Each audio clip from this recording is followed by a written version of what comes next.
అందరికీ welcome back to my channel. ఈ సంవత్సరం అయితే శ్రావణ మాసం అయితే స్టార్ట్ అయ్యిందండి. అమ్మవారికి ఎంతో ఇష్టమైన శుక్రవారం రోజు నుండే మనకు శ్రావణ మాసం అయితే మొదలైంది. 2025 జూలై 25న మనకైతే శ్రావణ మాసం మొదటి శుక్రవారం అయితే ఈరోజు అండి. ఈ శ్రావణ మాసంలో మనకు 5 శుక్రవారాలు వస్తాయి. నార్మల్గా అయితే ప్రతి సంవత్సరం 4 శుక్రవారాలే ఉంటాయి. కాకపోతే ఈ సంవత్సరం 5 శుక్రవారాలు అయితే వచ్చాయండి. ఈ రకంగా చూసుకుంటే ఈ శ్రావణ మాసం అయితే 3వ వారం అయితే వరలక్ష్మి వ్రతం చేస్తున్నారు. అంటే పౌర్ణమి కన్నా ముందు వచ్చే శుక్రవారంని మనము వరలక్ష్మి వ్రతం అయితే చేసుకుంటాం కదా. ఈసారి ఆగస్ట్ 8న మనం వరలక్ష్మి వ్రతం అయితే చేసుకోవచ్చు. అయితే ఈరోజు శ్రావణ మాసంకి ఫస్ట్ శుక్రవారం కాబట్టి నేను నా పనులైతే స్టార్ట్ చేశానండి. శుక్రవారం రోజు మార్నింగ్ లేవగానే కిచెన్లోకి వచ్చేసి కిచెన్ మొత్తం క్లీన్ చేసుకొని నైట్ ఉన్న అంట్లు అన్నీ కడిగేశాను. ఈ శ్రావణ మాసం మొదటి శుక్రవారం వచ్చింది. అది లక్ష్మీదేవికి వరలక్ష్మీదేవికి ఎంతో ఇష్టమైన రోజు శుక్రవారం.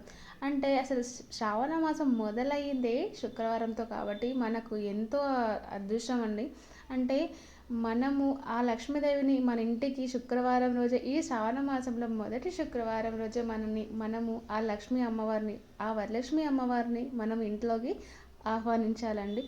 ఎంత బాగుంటుంది తెలుసా. ఈ శ్రావణ మాసంలో ప్రతిరోజు పూజ చేసుకొని ప్రతిరోజు అమ్మవారికి నైవేద్యం పెట్టి, అసలు చెప్పొద్దు, ఈ శ్రావణ మాసంలో కానీ కార్తీక మాసంలో కానీ మనం చేసే పూజలు ఎర్లీ మార్నింగ్ లేచి దీపారాధన చేసుకుంటే ఆ ఫలితం ఇంత అంత ఉండదండి. చాలా మంచి ఫలితం ఉంటుంది. శ్రావణ మాసం అనగానే ముందుగా గుర్తుకొచ్చేది ముత్తైదువులు, పసుపు కుంకుమ, వాయనాలు, తాంబూలాలు, వరలక్ష్మి వ్రతాలు ఇవే కదా. ఈ రోజు నా మొదటి శుక్రవారం అయితే ఇలాగైతే ప్రారంభించాను. ముందుగా ఇంట్లో పని అంతా చేసుకొని తర్వాత తలంటు పోసుకొని కాళ్ళకి అయితే చక్కగా పసుపు అయితే రాసుకొని నేను పూజకైతే రెడీ అయ్యానండి. మనం ఈ శ్రావణ మాసంలో మంచిగా గాజులు మంచిగా కాళ్ళకు ఎప్పుడు పసుపు పెట్టుకొని నిండుగా బొట్టు పెట్టుకొని ఉంటే మనకు ఆ లక్ష్మీ అనుగ్రహం, ఆ వరలక్ష్మీదేవి అనుగ్రహం, ఆ అమ్మవారి ఆశీస్సులు మనకు ఎప్పుడూ ఉంటాయండి. అమ్మ మనల్ని ఎప్పుడూ ఆశీర్వదిస్తూ ఉంటుంది.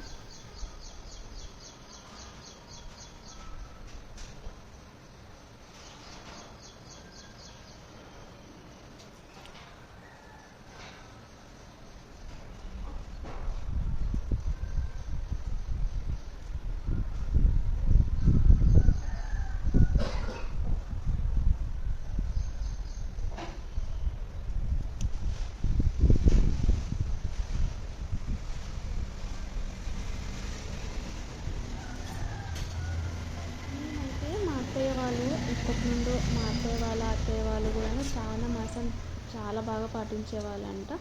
తర్వాత మా అత్తయ్య వాళ్ళు కూడా పాటించేవాళ్ళు. కాకపోతే వరలక్ష్మి వ్రతం అనేది చేయలేరు. కానీ శ్రావణ మాసం అమ్మవారికి పూజ కానీ నిత్య దీపారాధన కానీ నాన్ వెజ్ తినకుండా మంచిగా పూజ చేసుకునేవాళ్ళు.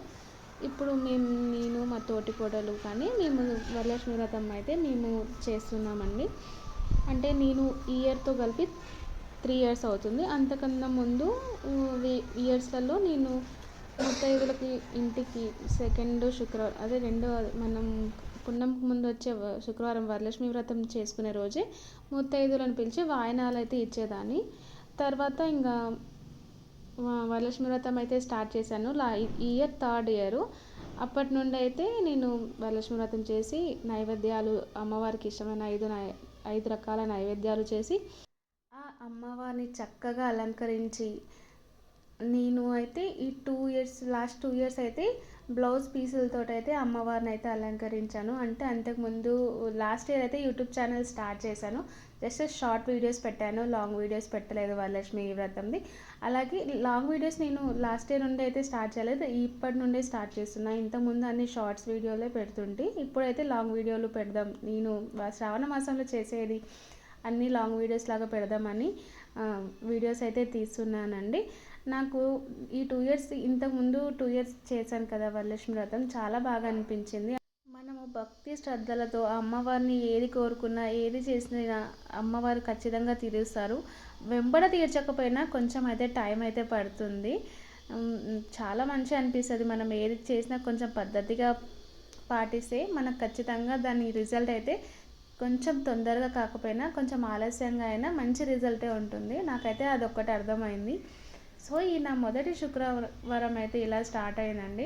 నేను పూజకు మొత్తం ఇల్లంతా క్లీన్ చేసి పెట్టేశాను. మా ఆయన అయితే పూజ అయితే చేస్తున్నాడు. సో నేను పిల్లలకి టిఫిన్ కోసం అయితే ఉప్మాకి అయితే ప్రిపేర్ చేస్తున్నాను. ఆఫ్టర్నూన్ లంచ్కి రైస్ పెట్టాను. పాలకూర పెసరపప్పు ఫ్రై అయితే లంచ్కి అయితే చేశాను. పిల్లలు అప్పటికే లేచి బ్రష్ అయితే చేసుకున్నారు. ఇంకా టిఫిన్ ఒక్కటి ఉప్మా చేస్తే ఎవరికి వెళ్ళాల్సిన పనులకు వాళ్ళు వెళ్ళిపోతాం. మా హస్బెండ్ వెళ్ళాల్సిన పనికి తను వెళ్ళిపోతాడు. పిల్లలు స్కూల్కి వెళ్తారు.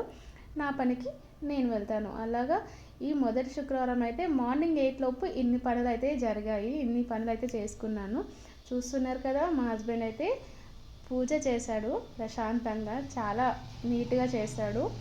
అంటే రెగ్యులర్గా తనే చేస్తుంటాడు పూజ. నేను ఇంట్లో పనులన్నీ చేసుకుంటాను. అన్ని సామాన్లంతా క్లీన్ చేసి తనే దగ్గరుండి అన్నీ పూజ చేసుకున్నాడు.